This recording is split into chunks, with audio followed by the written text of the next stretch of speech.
너 자신을 알라 라는 명언으로 유명한 고대 그리스의 위대한 철학자인 소크라테스는 결혼에 대해 이런 말을 남겼습니다. 무슨 수를 써서라도 결혼해라. 좋은 아내를 만나면 행복할 것이고 나쁜 아내를 만나면 철학자가 될 것이다. 이 말을 가만히 들여다보면 소크라테스 자신을 빗대서 한 말 같지 않나요? 그 유명한 악처. 이건 순전히 조금은 주관적인 판단이라고 생각되지만 크산티페를 만나는 바람에 위대한 철학자가 되었다는 말도 있죠. 하여간 그는 결혼에 대해 이런 명언을 남김으로써 후세 사람들의 결혼관에 깊은 인상을 주고 있는데요. 굳이 철학자의 명언을 빌지 않더라도 결혼을 할 때 서로의 이성에 대해선 곰곰이 깊이 생각을 해보는 건 당연한 이치입니다. 그런데 어디 그런가요? 젊어서 결혼을 결심하고 실행에 옮길 때 보면 여러분들도 아시다시피 어느 순간 이성은 마비되고 감성의 촉만이 이를 진행시키기도 하죠. 그러고 나서 나중에 이 결혼 물러줘 하는 경우가 참 많습니다. 물론 그 반대의 경우도 많죠. 그런 경우엔 결혼이 생각했던 것보다 훨씬 좋은 경우겠죠. 결혼은 이미 하신 분들도 아직 하지 않은 분들도 한 번 이상 깊이 생각해 볼 문제라는 건 확실합니다. 그럼으로써 이미 한 결혼을 더 지혜롭게 보내거나 더 잘 어울리는 결혼을 위해 대비할 수 있을 것이라고 생각하기 때문입니다. 다만 여기에서 제가 이러니 저러니 얘기하는 것보다는 직접 경험해 보는 것밖엔 설명할 방법이 없다는 것이 참 아쉽게 느껴집니다. 오늘 읽어드릴 작품은 작가 지하련이 1940년 문장에 발표한 작품 결별입니다. 그럼 이제 작품을 같이 감상해 볼까요? 끝까지 함께 감상해 주시면 고맙겠습니다.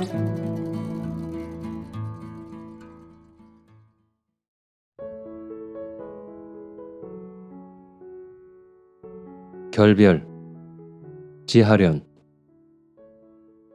어젯밤 좀 티격거린 일도 있고 해서 그랬든지 아무튼 일부러 달게 자는 새벽잠을 깨울 멋도 없어 남편은 그냥 새벽차로 일찌감치 관평을 나가기로 했던 것이다. 형애가 눈을 떴을 때 제일 먼저 머리에 떠오르는 것은 어젯밤 다툰 일이다. 하긴 어젯밤만 해도 7원 관평은 몸소 가봐야 하겠다는 둥 무슨 이 사회가 어떠니 협의회가 어떠니 하고 길게 늘어놓은 남편의 이야기가 그저 좀 지리했을 뿐 별것 없었다면 그도 모르겠는데 어쩐지 그게 꼭 이러니 내가 얼마나 훌륭하냐는 것처럼 대뜸 비위에 와서 걸리고 보니 형애로서도 가만히 있을 수 없어 자연 주고받는 말이란 것이 기껏 나무 일에 분주한 건 모욕이래요. 나무 일이라니 왜 결국 내 일이지? 이렇게 나오지 않을 수 없었고 이렇게 되고 보니 딴 집으로만 났을 뿐 아직 한 집안일 뿐 아니라 큰 댁에서 둘째 아들을 더 힘 믿는 판이고 보니 하긴 남편의 말대로 짜장 그렇기도 한 것이 형애로선 더 노골스럽게 된 판에다가 여자가 아무리 영리해도 바깥 일을 이해 못함 그건 좀 곤란해 하고 짐짓 딴 대리에서 거드름을 부리는 것은 더 견디어낼 수가 없어서 이래서 결국 형의 편이 관둡시다. 관둬요. 하고 덮어버리게 된 이것이 어젯밤 사건의 전부고 그 내용이지만 사실은 이런 따위의 하잘것없는 말을 주고받는 것뿐으로 그저 그만이어도 좋고 또 남편이 이따금 이런 데서 그 소위 거드름을 부려봐도 그리 죄될 것 없는 이를테면 아내의 단순한 트집이어서도 좋을 경우에 형에는 곧잘 정말 화를 내는 것이 병이라면 병이다. 더구나 형으로선 암만 생각해봐야 조금 더 다정한 소치해서가 아닌데도 노상 정부더리는 제가 도맡아 놓고 하게 되는 결과가 노여울 뿐 아니라 항상 사태를 그렇게만 이끄는 남편의 소행이 더할 수 없이 능청맞고 괘씸할 정도다. 간밤에도 물론 이래서 잠이 든 것이지만 막상 아침에 깨고 보니 결국 또 손해본 사람은 저뿐이다.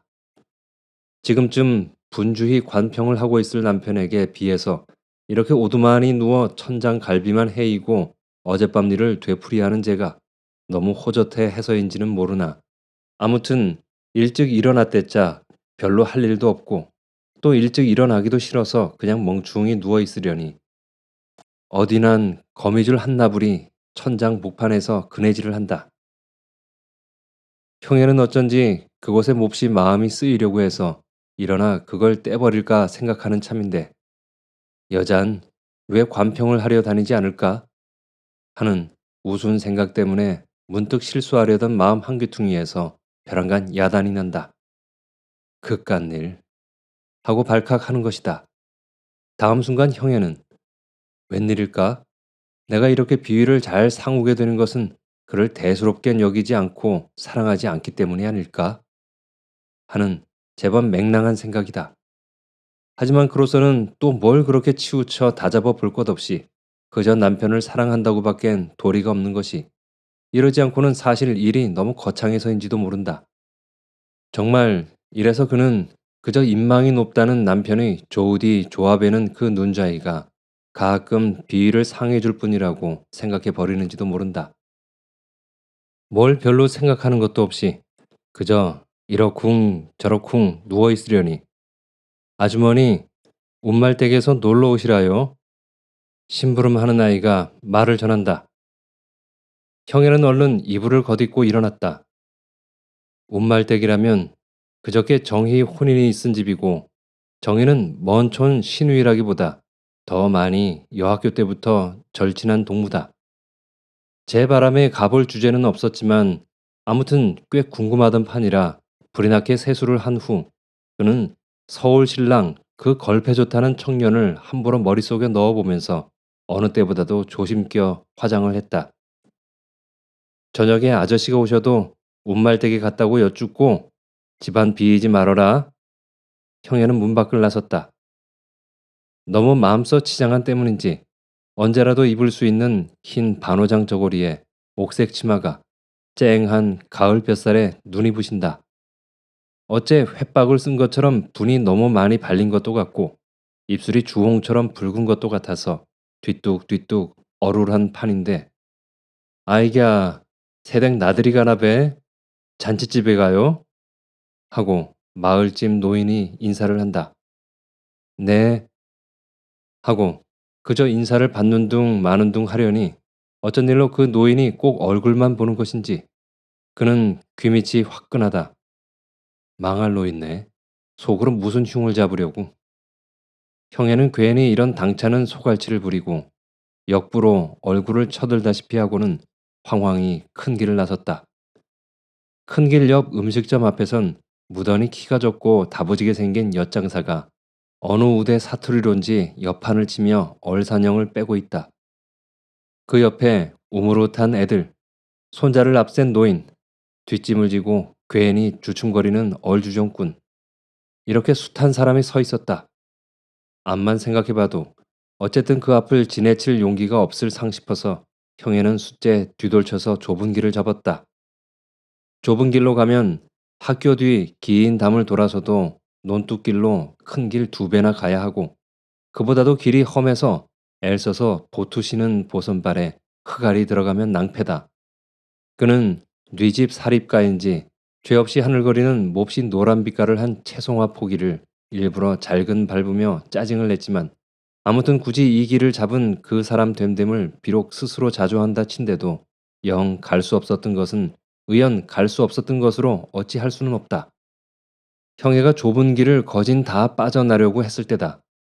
마침 그 삼가람길에서 그런 공교롭게도 명순이와 마주쳤다. 명순이는 몹시 호사를 하고 사내아이도 그 남편도 이 지방에서는 잘 볼 수 없는 값진 옷들인 상 싶으다. 어디 가니? 어디 가니? 나 온천에 좀 가. 대답하는 명순이는 밝고 다정한 얼굴을 해서 그 어느 때보다도 아름다웠다. 두 사람은 인차 해졌다. 학교 뒤 긴 담을 돌아 나오려니 저런 게 행복이라는 걸까? 하는 야릇한 생각에 썬 듯 걸린다. 생각하면 형에는 전부터 명순이 같은 애들이 그리 좋지 않은 폭이다. 명순이만 두고 말해도 처음 시집 갈 땐 그렇게 중내 산에 싫다던 아이가 시집 간 지 얼마가 못 되어서 혹 동무들이 찾아가도 조금 더 탐탁해 하지 않는 대신 날로 살림 잘한다는 소문이 높아가는 것부터가 싫기도 했지만 그보다도 개에게 두고 볼라치면 학교 때 공부 못하고 빙충맞게 굴던 군들이 시집가선 곧잘 착한 말 듣고 잘 사는 것이 참 이상하고 알 수 없는 속내이기는 했지만 아무튼 그걸 부럽게 여길 만보다는 일종 멸시하고 싶은 생각이 더 컸던상 싶다. 하지만 웬일로 이제 이렇게 긴 담을 끼고 호젓이 생각하노라니 그 귀엽고 고운 생각을 다목다목 지녔던 죽은 숙희라든가 남편과 이혼을 하고 지금은 진남포 어디서 뭘 하는지도 모른다는 지순이라든가 또 개봉이나 이제 형의 저 같은 사람보다도 명순이 같은 애들이 훨씬 대견하고 그저 그만이면 그만으로 어째 훌륭한 것 같은 생각이 들기도 한다. 다음 순간 그는 마음속으로 가만히 지순이는 뭘 하고 있을까? 무슨 바엔가 찻집에 있다는 소문이 정말이라면 그건 명순이처럼 곧 남편이 좋아지지 않는 죄고 음악이 취미라고 해서 추궁기판을 무수히 사들이고 오캔지 뭔지 하는 데서 가수들이 오는 날이면 숱한 돈을 유리값으로 없애곤 하든 그 남편을 끝내 싫어한 죄일까 하고 생각해 본다. 그러나 어쩐지 이런 생각이 채 끝나기도 전에 이보다 몇 배 더한 이상한 노여움을 어찌할 수가 없다. 발 아래 폭삭폭삭 밟히는 흑알을 한 줌 쥐어 누구의 얼굴에고 팩 끼얹고는 그저 돌쳐서고 싶은 야릇한 분만이다. 마침 성호천이란 냇물을 끼고 내리 걸으면서 그는 맘속으로 패받듯 숱한 말을 중얼거렸다. 무슨 소리인지 한참 중얼대고 나니까 어째 맘이 헛젓한 것이 이상하게 쓸쓸한 정이 든다. 쟁평하니 남실거리는 여울물이 보였으나 그는 조그마한 돌멩이로 파문을 긋고 싶은 마음도 없이 그저 휘청휘청 걸었다. 어디난 대사를 치른 마당이라고 새끼 나부랭이, 조이 조각, 떡부스러기 이런 것들이 어수선히 널렸는데도 그게 상가나 무슨 불길한 마당과는 달라서 어쩐지 풍성풍성하고 훈훈한 김이 어디서고 당홍치마를 입은 신부나 귀밑이 파르란 신랑이 꼭 나타날 것만 같아서 짐짓 대청 앞을 피하고 샘문으로 해서 정희가 거처하는 방 쪽으로 가만가만히 가려니까 아니나 다르랴 정희가 뛰어나온다. 요런 깍쟁이 그렇게 새침일 띈담?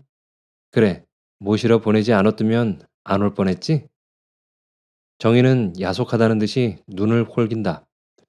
형에는 정희 태도가 하도 신부답지 않다기보다도 너무 전날 그대로여서 어떻게 보면 그게 더 고와 보이는 것 같기도 했지만 또 한편 이상한 감을 주기도 해서 어쩐지 얼굴이 달았다.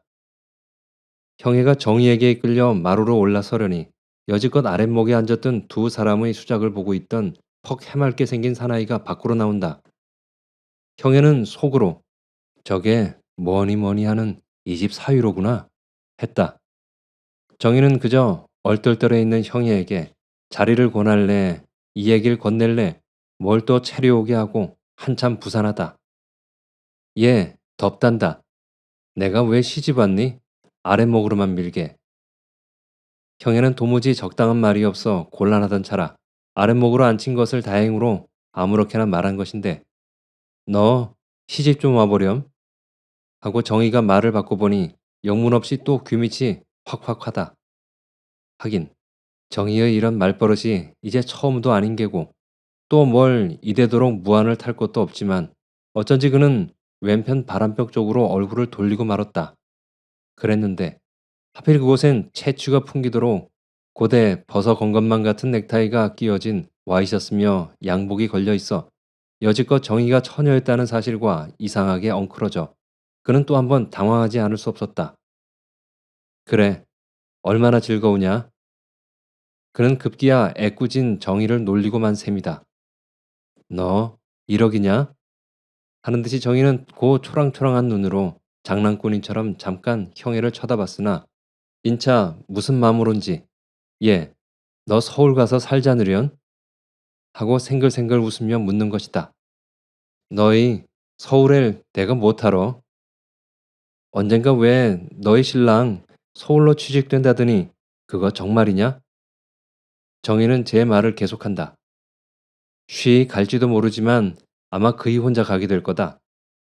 그건 또 무슨 잠이람? 그래, 너희 신랑이 혼자 가서 있겠다든? 그럼 넌 혼자 가질 못해서 가려는 게로구나. 요런, 내가 내 이야기를 했어. 내가 간댔어? 하고 정희가 대바질이다. 결국 형애가 예, 관둬라. 듣기 싫다. 하고 말을 끊었지만 그는 정희와 오래 두고 앉아서 이런 이야기를 주고받을수록 어쩐지 마음이 수수하다. 정희의 잉어처럼 싱싱한 청춘이 말과 동작으로 되어 눌리는 것처럼 설사 그게 주책 없이 밴다고 한데도 아무튼 이상한 힘으로 압박함을 느끼지 않을 수는 없다. 형애가 한동안 그저 흥을 잃고 앉았으려니 너 내가 시집 간다니까 처음 생각이 어떻디? 하고 정희가 말을 건다. 어떻긴 뭐가 어때? 그저 가나보다 했지. 어떤 사람에게로 가나 했지? 그래, 어떤 사람에게로 갔단 말이냐? 이래서 정희는 처음 그이와 알게 되던 이야기, 연애를 하던 이야기, 결혼하기까지의 실로 숱한 이야기를 들려준 셈이다.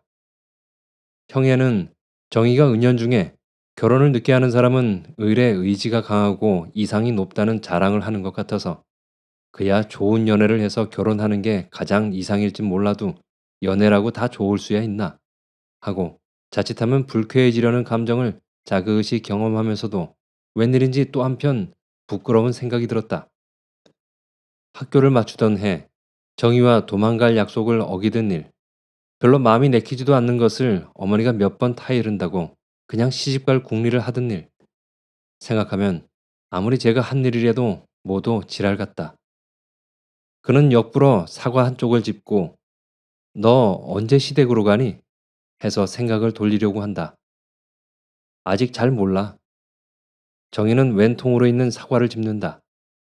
나 안 먹는다. 목이 마른 것 같아서. 그럼 식혜 가져오랴? 아니, 대체나 아인 까다롭기도 해. 까다롭긴 내가 까다롭지 뭐. 내가 뭐가 까다로워? 여태 골랐으니 말이다. 못된 것 같으니라고. 어디서 말재주만 뱄어? 형에는 조금도 마음이 있어 계획한 말도 아니면서 정희 말만 따나 결국 말재주로 놀려주게 된 것이 우습고 또 어째 미안한 생각이 들기도 해서 다시 뭐라고 말을 건네려는데 벼랑간 밖에서 떠드는 소리가 난다. 그 술상 하나 내오소. 아니. 서울 사위를 보면 다 이른가? 그 서울 사위 이리 좀 나오게 그려. 내 좀 보세 그려. 하고 정이 끝에 당숙이란 양반이 술이 거울거울해서는 익사를 부리는 판이다. 이 통에 정의가 듣다가 혹 신랑이 노여할 말이나 하지 않을까 마음이 켜지는지 그만 초조한 얼굴로 풍속이 다르니까 이해야 하겠지만서도 너무 무관하게 구는 통에 불안해요. 더구나 떠드는 건 질색인데 하고 낯빛을 어둡힌다. 아인 싱겁기도 그이가 질색인데 내가 웬 야단이야 글쎄. 그는 정의 말을 받아서 이렇게 허투루 놀리기는 했어도 정의가 어느새 이처럼 참견하려 드는 그 마음이 암만 생각해도 이상할 뿐 아니라 객적거리만치 정의는 반했나 보지. 제 말 맞다나 사랑하면 반하게 되나 보지. 제가 반하는 것은 남이 저한테 반하는 것보단 어떨까 하는 우스운 생각이 드는 것이다. 너 왜 잠자코 있니?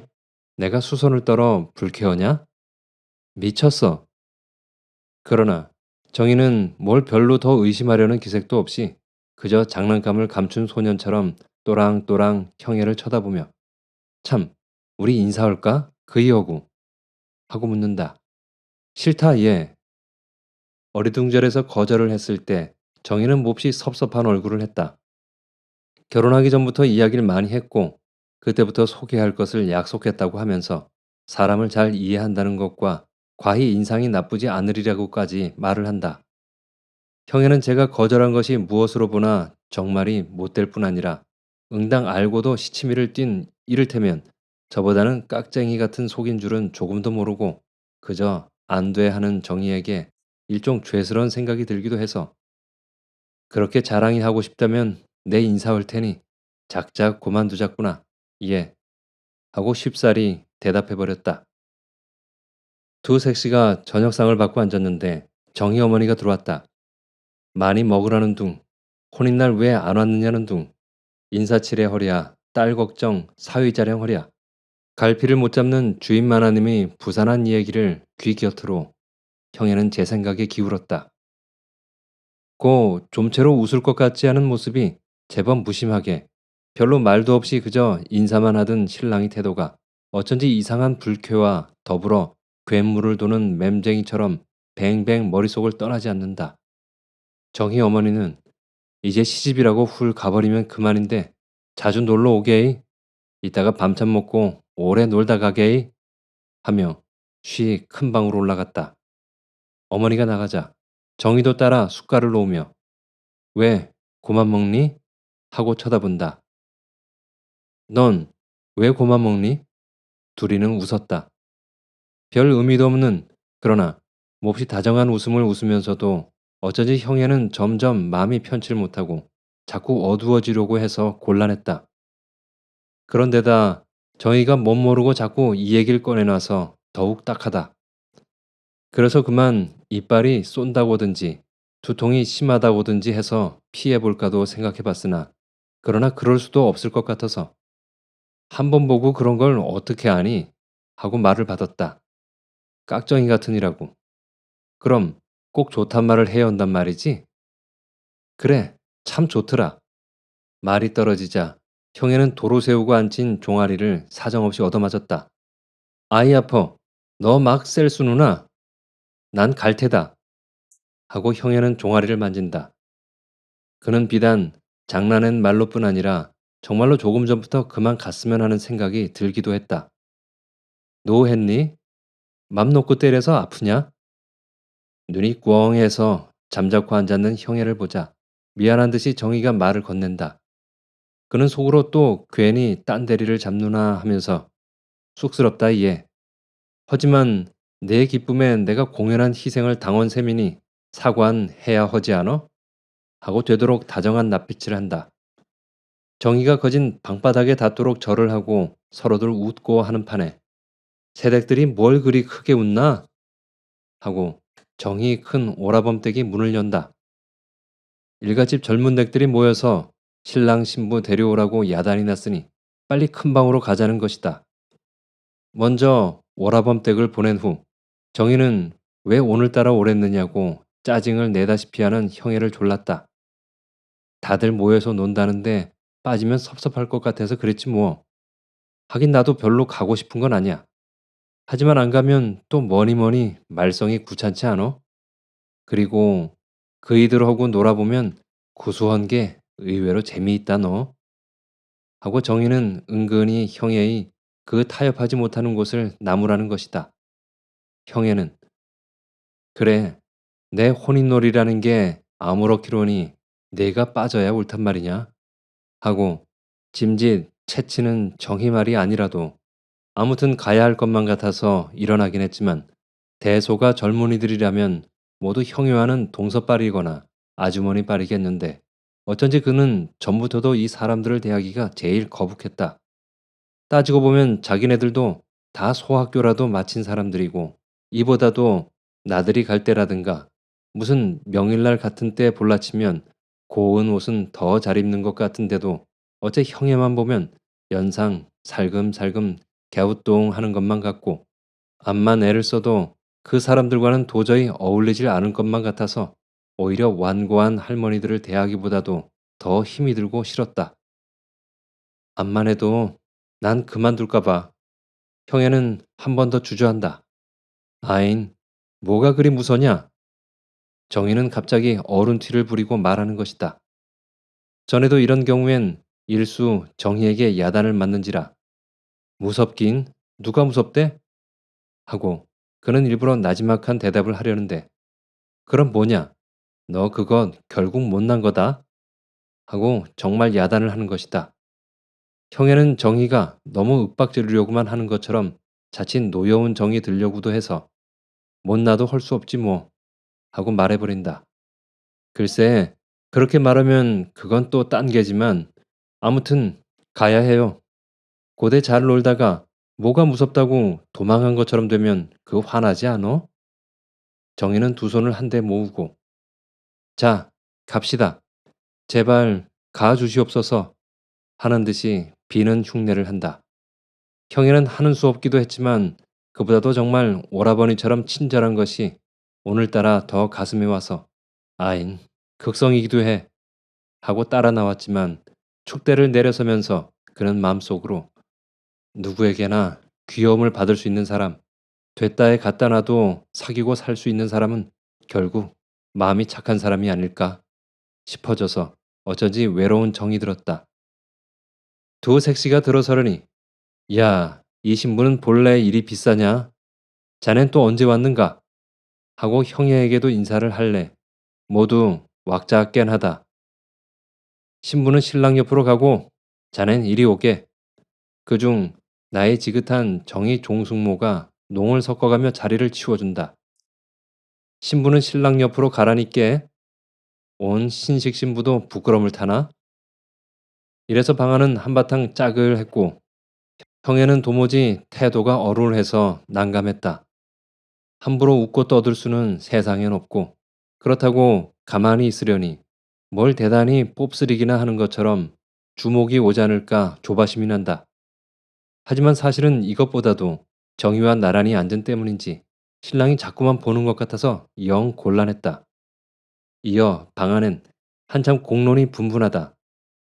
뭘 해서라도 오늘 밤엔 좀 단단히 턱을 받아야만 할 겐데 화투를 하자니 사람이 많고 우리 유수로 나서 볼까? 장가청의 웬 유순? 아, 워낙 신식이거든. 정의 종숙모가 사람 좋게 익사를 부려서 형에도 웃었다. 어쩔꼬? 신랑 편, 신부 편 갈라서 판을 짤까? 그리다가 신부가 지면 어쩌려고? 그게사 절양식, 중양식이라고 아무가 진들 누가 아리?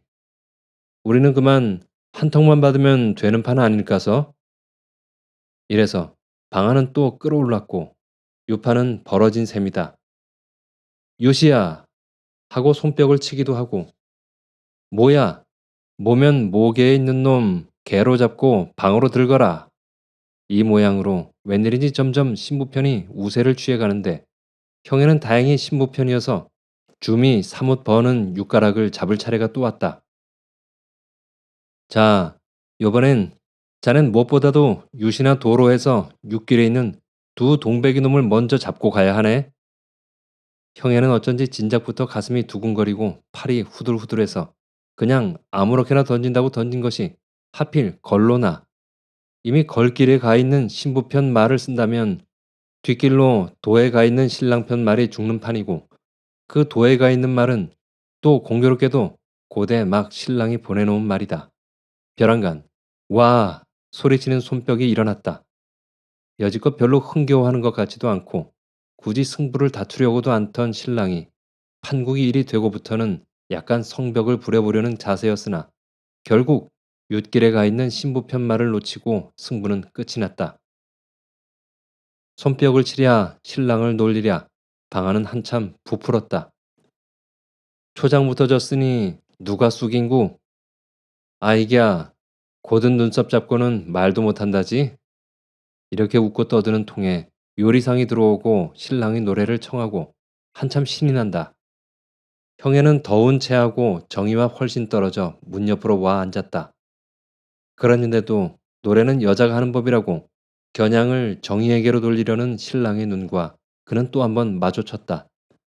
그러지 않아도 속으로 정희가 내 말을 혹시 여학교 때 이야기라도 괜찮은 말이나 하지 않았나? 하는 객적은 생각 때문에 괜히 초조한 데다가 덮쳐서 잠깐 봐도 노래 잘할 분이 퍽 많은 것 같은데 처음 온 사람 대접할 겸 좀 듣게 하십시오. 하고 신랑이 말을 해서 그는 더욱 당황했다. 그랬는데 다행으로 신랑의 말이 떨어지자 저 신랑 그러남은 한양난군 아닐진가? 왜 저리도 약을 꼬? 하고 벅작건 하는 통에 형에는 겨우 곤경을 면했다. 대체로 신랑이 그리 재미있게 굴지 않는 폭인데 정의도 그저 허투루 노는 판이라 처음부터 뭐가 그리 자잘치게 재미로울 게 없는 상보른데도 사람들은 그저 신랑이고 신부란 생각 때문인지 무척이나 유쾌한 모양이다. 사람들은 꼭 신랑의 노래를 들어야만 하겠는지 장가온 신랑은 본시 닭도 되고 개도 되는 법이니 못하면 닭의 소리도 좋고 개 소리도 좋다고 떠들어댄다. 그러나 이 통에도 샘센 아주머니라고 정희 숙모가 아이고 노래는 무슨 노래 신랑 눈치 보니께 저녁 내 신갱해도 노래할 것 같지 않구만. 그만해도 많이 놀았을 바야. 백주에 장성한 신랑 신부한테 붕댕이 무겁다는 욕 먹지 말고 어서 먹고 일찌감치들 가세. 가! 하고 익사를 부려서 사람들은 또 한 판 웃었다.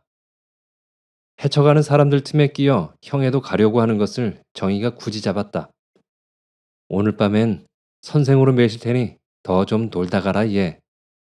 하고 어리광을 피고 졸라서 그래 자별하니 선상 노릇 좀 하고 놀다 가게 그래. 하고 정희 어머니도 정희 편을 들고 모두들 웃는 통에 형에는 어쩐지 몹시 무안을 타서 얘가 괜히 자랑을 못다 해서 이러는 것이래요. 하고 말하려던 것도 그만 못하고 그만 끌려서 정희 방으로 들어오고 말았다. 아인 처음 봤어. 이따가 어떻게 혼자 가니? 아이 무셔 쌀쌀둥이. 이쁜 눈 가지고 눈깔이 그게 뭐냐 글쎄. 누가 너더러 혼자 가래? 이따가 내 어련히 데려다 줄라고. 싫다 얘. 실컨 그만두렴. 이렇게 정의가 싱글싱글 껑충대서 결국 둘이는 웃고만 셈이다. 주희가 차차 조용해 가자 정의는 또 이 얘기를 꺼내놓는다. 얘, 넌 이기는 게 좋으냐, 지는 게 좋으냐? 다리를 쭉 뻗고 마주 앉아선 발끝을 요롱요롱하고 정희가 묻는 말이다.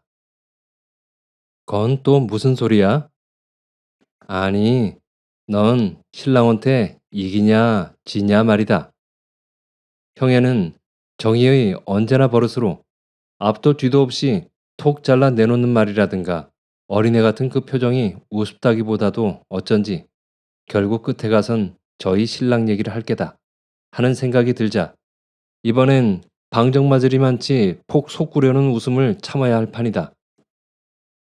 이래서 형애는 간신히 짓는다는 게 너무 지나치게 점잖을 정도로 그래 난 잘 모르니 너부터 말해보렴 하고 정의를 본다.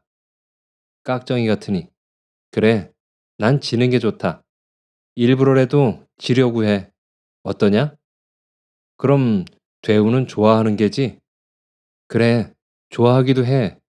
하지만 그보다도 이기고 보면 영 쓸쓸할 것 같고 허전할 것 같아서 그런다 너. 정희는 눈썹을 째끗이 하고 아주 진실하다.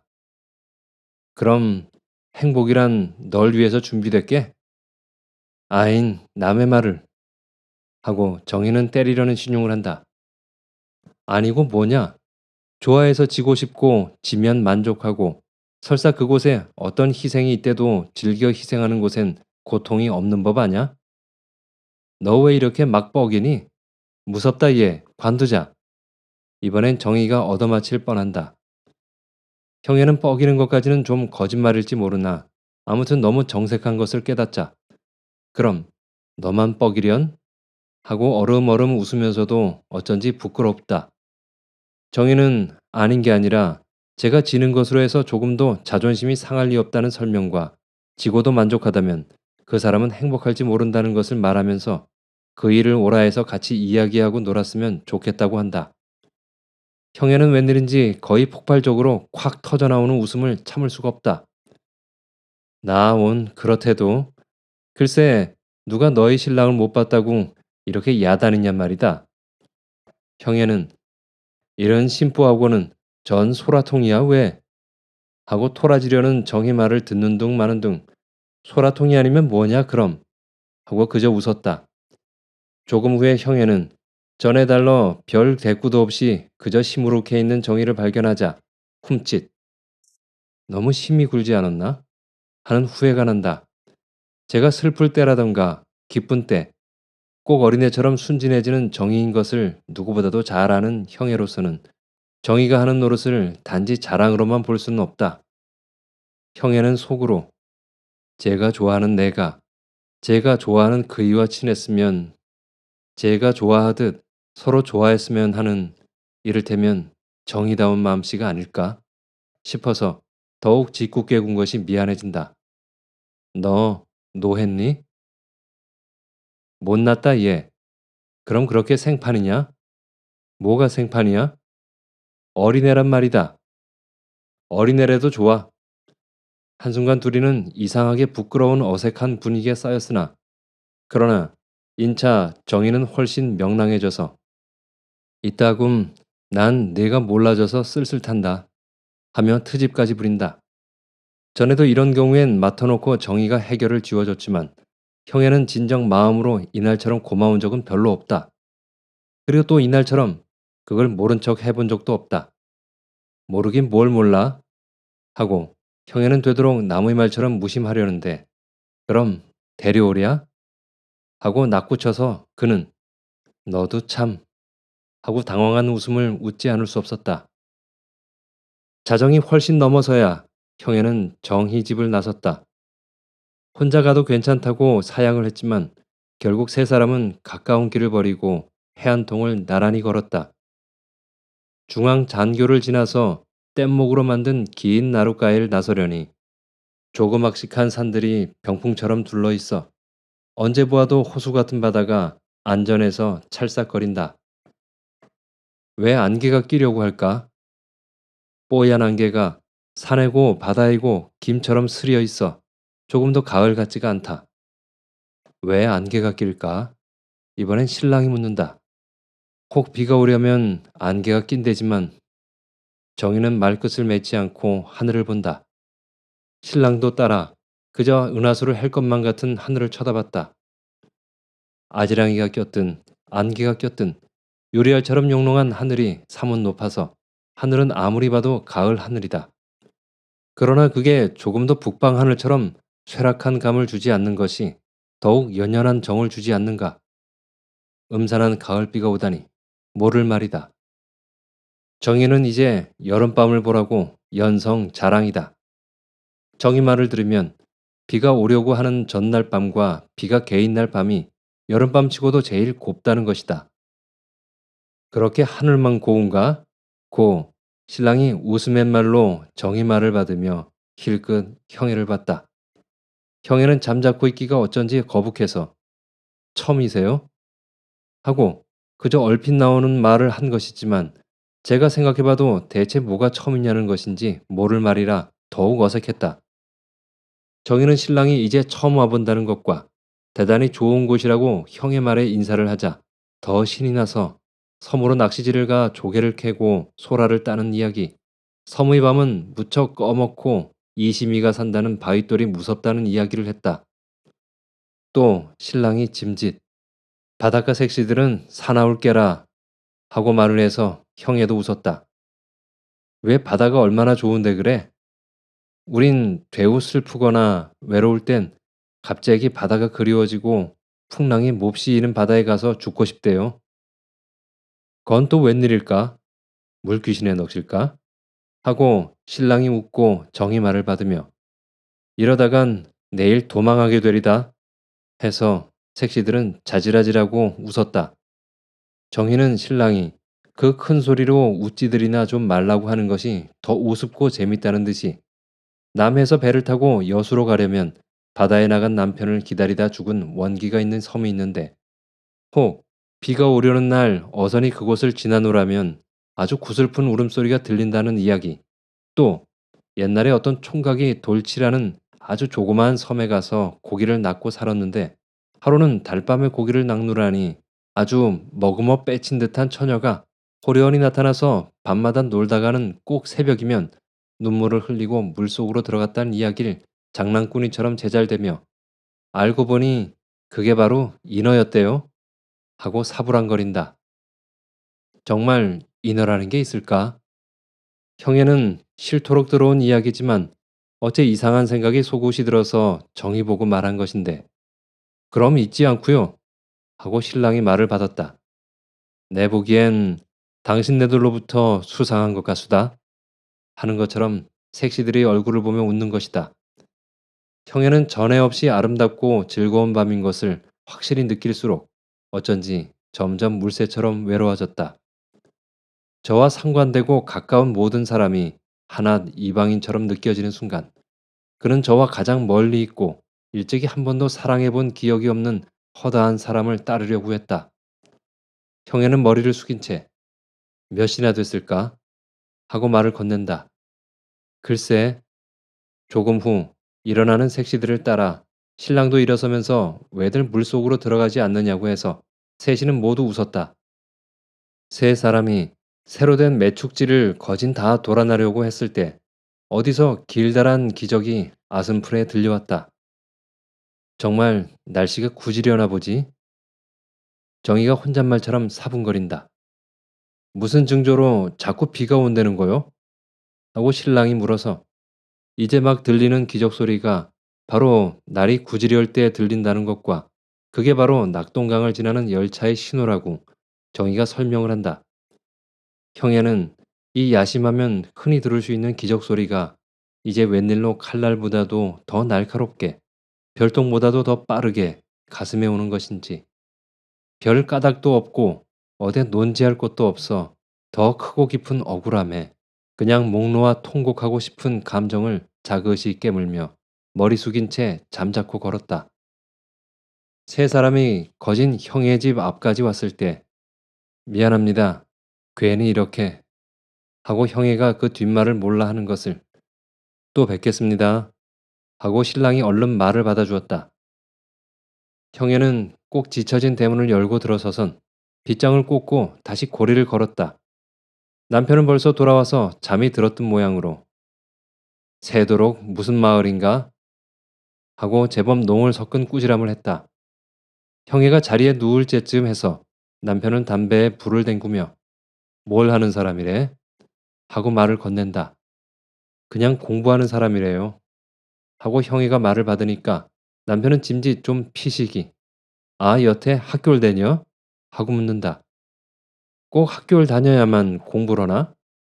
좀 생파르게 대답하는 아내의 말이 있은지 얼마 있다가 남편은 일부러 푸, 푸 소리를 내고 연기를 뿜으며 혼잣말처럼 공부를 하는 사람이다. 좋은 팔자로군. 하고 흥청거린다. 형에는 남편의 이러한 태도가 어쩐지 마땅찮았다. 자기도 역시 그 나이 또래인데도 무슨 자기보다도 훨씬 어린 사람의 이야기나 하듯 오만한 그 표정이 어쩐지 비위에 거슬린다. 그래서 짐짓. 건데 여간 침착한 사람이 아니야요. 하고 말을 해봤다. 그랬더니 남편은 역시 무표정한 얼굴로 응 얼굴도 잘나고 하며 맞장구를 치는 것이다. 이때 형에겐 쏜살같이 내 마음을 내가 뭘 생각고 있는지를 그는 자기대로 짐작한 게다. 그래서 이것이 그 노여움의 표정인 게다. 이렇게 생각이 들자 또 뒤미쳐서 이런 때 남편의 표정이 이래야만 하는 것일까? 하고 생각이 든다. 형에는 알 수가 없었다. 웬일인지 분하다. 왜 동무 남편임 조건 좋다고 하는 게 뭐가 어떻고 왜 나쁘담? 하고 형에는 그만 미리 덜미를 잡으려는 신용이다. 그런데 웬일인지 이렇게 말을 시작고 보니 뭘 한번 억척같이 버티어보고 싶은 애매한 충동이 느껴졌다. 그래서 말해봐요. 내일 광고를 써붙이든지 세상 밖으로 쫓아내든지 한번 마음대로 해보세요. 하지만 난 당신처럼 거짓말은 할 줄 몰라요. 하고 허벅지벅 저도 알 수 없는 말을 한다. 사실 형에는 한번 불이 번쩍하도록 맞닿고 싶었다. 그러면은 차라리 뭔지 후련할 것 같았다. 그러나 남편은 형애가 하는 말을 어떻게 들었는지 내가 뭘 했다고 하며 거의 당황해서 일어앉는다. 당신은 번뜩하면 날 잡고 힐난하려 들지만 그 참. 그래, 내가 어쨌단 말이오. 왜 남이라고 좋단 말 못하란 법 있나? 그리고 또 당신이 뭘 그리 좋단 말을 했기에 내가 어쩐다고 이러우? 자, 그리지 말래도 그래. 괜히 평지에 불을 일궈 튀각태각하면 그 모양이 무엇되우? 그저 당신은 아무것도 아닌 것 가지고 이러지 마루에 내 아무 말도 아느리다 하고 괜히 쉬쉬 한다. 형애는 자리에 누워서도 아무것도 아닌 것 가지고 내 아무 말도 아느리다 하고 남편이 하던 말을 되풀이해 본다. 암만 생각해도 이게 아닌상 싶다. 맞장구를 치는 것도 이게 아니고 당황해하는 것도 이거여서는 못 쓴다. 아무튼 도통 이런 게 아닌 것만 같다. 얼마 후 형애는 내가 아주 괴숭한 짓을 할 때도 그는 역시 모양이 뭐되우 내 아무 말도 아느리다 할 건가 싶어진다. 이렇게 생각고 보니 어쩐지 정말 꼭 그러할 것만 같다. 동시에 이렇게 욕 주고 사람을 천대할 법이 있느냐? 는 외침이 정광처럼 지나간다. 순간 관대하고 인망이 높고 심지가 깊은 훌륭한 남편이 더할 수 없이 우열한 남편으로 한낱 비굴한 정신과 그 방법을 가진 무서운 사람으로 형이 앞에 나타났다. 점점 이것은 과장되어 나중엔 그가 반드시 나를 해치리라 는 데서 그는 오래도록 노여웠다. 웬일로 밤이 점점 기울수록 악머구리 떼처럼 버러지들이 죽게 우르댄다. 저 길다랗게 끼록끼록 하는 것은 기랭일 테고 끼득끼득 하는 것은 귀뚜레미일 테지만 저 쏴르르 쏴르르 하고 쪽쪽쪽 하는 벌레는 대체 어떤 형상을 한 무슨 벌레일까? 왜 저렇게 몹시 울까? 싶으다. 갑자기 밀물처럼 고독이 온다. 드디어 형애는 완전히 혼자인 것을 깨닫는다.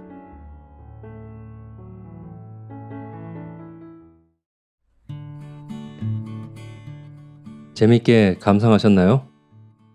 이 소설 결별은 작가 자신의 자전적인 이야기를 담은 작품으로 알려져 있죠. 옛날 말들과 옛스러운 표현이 많아서 들으시다 얼핏 딴 생각이라도 살짝 하기라도 하시면 이해하시는데 어려우셨을 것 같습니다. 근대 문학이고 또 작가에 따라서 요즘처럼 구어체보다는 문어체를 사용하는 경향이 많다 보니 해설이 필요한 부분이 좀 있는 것 같습니다. 이 작품을 간단하게 정리하면 이렇습니다. 결혼 후 고향에 내려온 친구 정희를 통해 느끼는 주인공의 감정 묘사를 통해 당시 여성들의 신연애감과 여성 심리를 묘사하고 있는데요. 결국에는 주인공 형애가 남편으로부터의 심정적인 독립과 함께 결별을 하는 그런 과정을 그린 자전적인 소설입니다. 형애는 자신의 남편이 자신을 이유 없이 억누르고 스스로를 의시되는 것이 너무나 견디기 힘든 일인 것 같습니다. 마음이 안 맞으니 그러니 결별을 생각할 수밖에 없는 것이죠. 그런데 1940년대에 이런 사고방식을 갖는 신여성들이 많았다는 것에 저는 좀 놀랍기도 하고 또 멋지다는 생각이 들었습니다. 여러분들은 어떻게 들으셨나요? 지금까지 지아련의 결별을 감상하셨습니다. 그럼 전 다음 이 시간에 또 좋은 작품으로 찾아뵙겠습니다. 끝까지 들어주셔서 감사합니다. 오늘도 즐거운 하루 보내세요.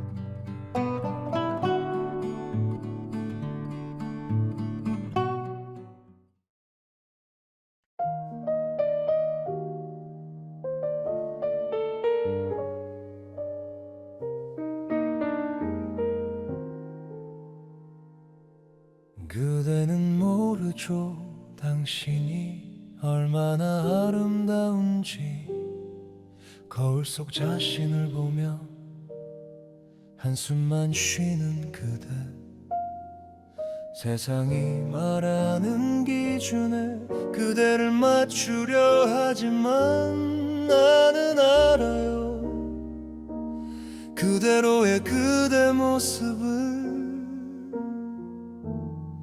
당신이 아름답다는 걸 당신은 모르죠 빛나는 그대를 왜 못 보는 건가요 그때는 그대로 아름다워요 그때는 그대로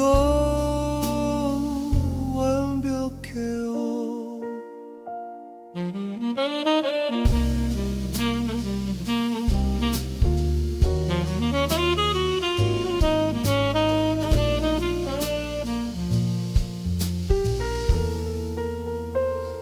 그대는 이대로 아름다워요. 그대는 그대로 완벽해요.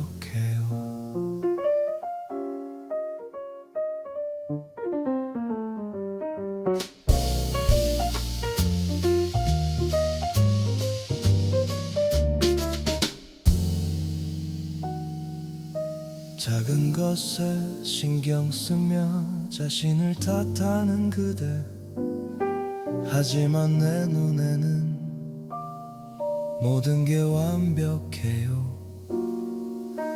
시간이 그대에게 새긴 모든 흔적들, 더 깊은 아름다움으로 남아있는 걸.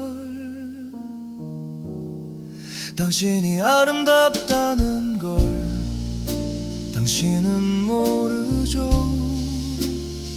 빛나는 그대를 왜 못 보는 건가요? 그대는 이대로 아름다워요. 그대는 그대로 완벽해요. 언젠가 그대도 알게 될 거예요.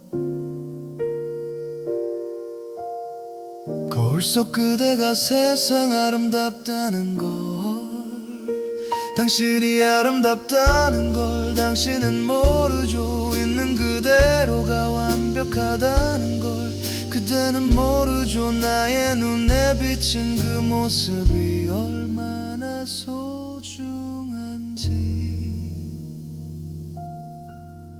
그대는 그대로 아름다워요. 그대는 그대로 완벽해요. 그대는 그대로 아름다워요.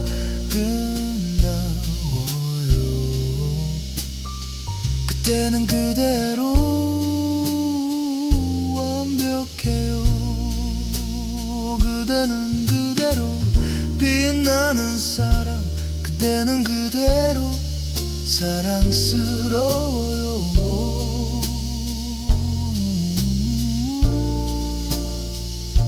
그대는 아름다워요. 지금 그 모습 그대로. 그대는 사랑스러워요. 지금 이대로 언제까지나.